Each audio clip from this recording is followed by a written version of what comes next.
আসসালামু আলাইকুম everyone, welcome back to my channel. আশা করছি আপনারা সবাই অনেক বেশি ভালো আছেন। আমি আলহামদুলিল্লাহ ভালো আছি। আসলে আমরা প্রত্যেক বছর ফেব্রুয়ারির দিকে জাহাঙ্গীরনগর ইউনিভার্সিটিতে ঘুরতে যাই, তো আজকেও তার ব্যতিক্রম না। আর এটা হচ্ছে গিয়ে জাহাঙ্গীরনগর ইউনিভার্সিটির ঘোরাঘুরির প্রথম পর্ব। আশা করছি ভিডিওটা আপনাদের কাছে ভালো লাগবে। তো আমরা বিসমিল্লাহ বলে বাসা থেকে বের হয়ে গিয়েছি। এখন আমরা অলরেডি হাতির ঝিলে।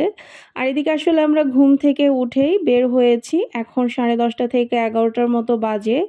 তো জারিফের বাবা আমাকে বলতেছিল যে তেজগাঁ ওদের ডিপোর পাশে একটা দোকানে সিঙ্গারা বিক্রি করে, ওনাদের সিঙ্গারা নাকি অনেক মজা। তো এখন আমরা সেখানে চলে এসেছি এবং আমাদের সকালের নাস্তাটা আমরা আজকে সিঙ্গারা দিয়েই করেছিলাম। আর সিঙ্গারা আমাদের আসলে দুজনেরই খুব পছন্দের একটা খাবার। অনেকের কাছে অডও লাগতে পারে, তবে সিঙ্গারা আমরা ভীষণ পছন্দ করি। তো সিঙ্গারা খাওয়া হয়ে গেলে আমরা এখন চলে এসেছি সাভারে এসে থেমেছিলাম। জারিফের বাবা আসলে সাভারে যে বেস্ট বাইটা আছে ওইটা একটু ভিজিট করতে চাচ্ছিল, তো সেই জন্যই মূলত আসা। তো এখানে আমরা মোটামুটি বেশ কিছুক্ষণ সময় ছিলাম, দেন আমরা সরাসরি চলে এসেছি জাহাঙ্গীরনগর ইউনিভার্সিটিতে। তো এখানে আসলে এখন ভিতরে বাইক ঢোকাতে দেয় না, তো ওনাদেরকে অনেক রিকোয়েস্ট করে তারপরে আমরা ভিতরে একটা সাইডে বাইকটা পার্ক করে রাখি। ভিতরে তো বাইক চালাতেই দেয় না, এর আগের বছরও এসেছিলাম তখনও দেয়নি।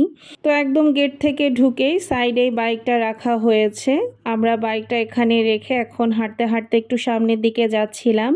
জারিফের বাবা আসলে এখান থেকেই রিক্সা নিতে চাচ্ছিল, তো আমি বললাম যে একটু সামনের দিকে যাই, তারপরে আমরা ওখান থেকে রিক্সাটা নিব।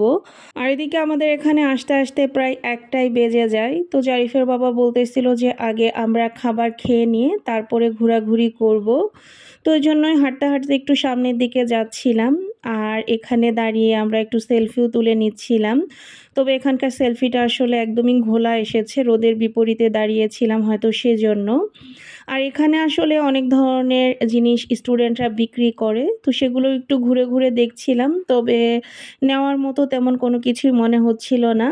তো এখন আমরা হাঁটতে হাঁটতে ওই সামনের চত্বরটার ওখানে যাচ্ছিলাম। জারিফের বাবাকে বলতেছিলাম যে এখানে এসে কিছু ছবি তুলবো, তবে এত পরিমাণে রোদ ছিল যে তাকানোই যাচ্ছিল না, ছবি তোলা তো দূরের কথা। আর এদিকে আমার বাবাটা আসলে সকালে ওটস খেয়ে বাসা থেকে বের হয়েছে, ওর ভীষণ ক্ষুধা লেগে যায়। তো জারিফের বাবা বলতেছিল যে একটু চা খেয়ে নিই তাহলে তার আগে। তো এখানে জারিফ এবং জারিফের বাবা ওরা দুজনেই চা খাচ্ছিল, আমি আর চা খাইনি। জারিফ মেবি এখানে ব্রেড দিয়ে চা খেয়েছিল। তো তারপরে এখন আমরা খাবারের ওইদিকে যাচ্ছিলাম, তার ফাঁকে এখানে একটা সুন্দর পুকুরের মতো ছিল।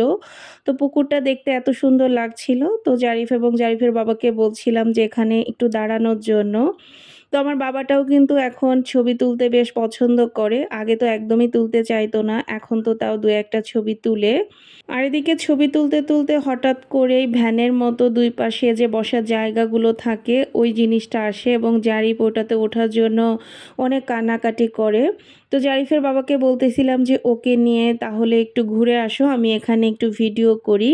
আমি নিজের ছবি টবিও কিছু তুলেছিলাম, ভিডিও করেছিলাম। আর জারিফ এবং জারিফের বাবা দুজনে একটু সামনের দিকে ঘুরতে গিয়েছিল। তো দেন এই যে চলে এসেছে ঘুরে টুরে, এখন আমি এই ভ্যানে উঠে যাব এবং সরাসরি আমরা এখন চলে যাব খাবারের দোকানের ওখানে। এই ভ্যানগুলোতে চড়তে আমার কাছে বেশ ভালোই লাগে, তবে ভ্যানের থেকে আমার কাছে রিক্সাতে চড়তেই বেশি আরাম লাগে, কারণ মনে হচ্ছিল যে ভ্যান থেকে পড়ে যাব এরকম একটা ফিল হচ্ছিল। আর ওনার ভ্যানটাও কেন জানি আজকে অনেক বেশি নড়তেছিল। তো ফাইনালি এখন আমরা চলে এসেছি বটতলাতে। আর বটতলাতেই মেইনলি খাবারের দোকানগুলো, এছাড়াও আরও একটা জায়গাতে আছে, তবে ওখানে এত পরিমাণে হোটেল বা রেস্টুরেন্ট নাই। তো আমরা এর আগেও এই হোটেলটাতে খেয়েছি, তো আমরা এই হোটেলটাতে চলে এসেছি। আজকে আসলে হোটেলটার নাম আমার একদমই মনে নেই। তো জাহাঙ্গীরনগরে আমাদের আসলে যে কারণে আসা ভর্তা ভাত খাওয়ার জন্য, তো এই যে আমাদের ভর্তা চলে এসেছে সাথে ভাতও। আর এখানে ভর্তার সাথে আমরা একটা মাছ ভাজা নিয়েছিলাম আর নিয়েছিলাম একটা গরুর মাংস। জারিফের বাবা অবশ্য শুধু ভর্তা দিয়েই ভাত খেতে পারে, তবে আমি আসলে শুধু ভর্তা দিয়ে খেতে পারি না, তো সেজন্যই গরুর মাংস আর মাছটা পরে নেওয়া। তো খাওয়া দাওয়া করে বের হয়ে এখান থেকে জারিফ আবার একটু আইসক্রিম খেয়ে নিচ্ছিল। আর জারিফ আসলে খুবই অল্প ভাত খেয়েছে মাংস দিয়ে, খুব একটাও খায়নি। আর বাচ্চাদের তো আসলে আইসক্রিম দেখলে মাথা ঠিক থাকে না। তো জারিফের বাবা আবার এখান থেকে একটা দই খাচ্ছিল আর আমি একটা চকবার আইসক্রিম নিয়েছিলাম। আর যেহেতু একদম দুপুরবেলা ছিল, যদিও ফেব্রুয়ারি মাস, তারপরেও কেমন জানি হালকা হালকা একটা গরম লাগছিল। তো এই গরমের মধ্যে ঠান্ডা ঠান্ডা আইসক্রিম খেতে বেশ ভালোই লাগলো। আর আজকের ভিডিওটা বেশি বড় করছি না, এই পর্যন্তই। নেক্সট ভিডিওতে আপনারা বাকি অংশ দেখতে পারবেন। সবাই ভালো থাকবেন, সুস্থ থাকবেন, আমাদের জন্য দোয়া করবেন। আল্লাহ হাফেজ।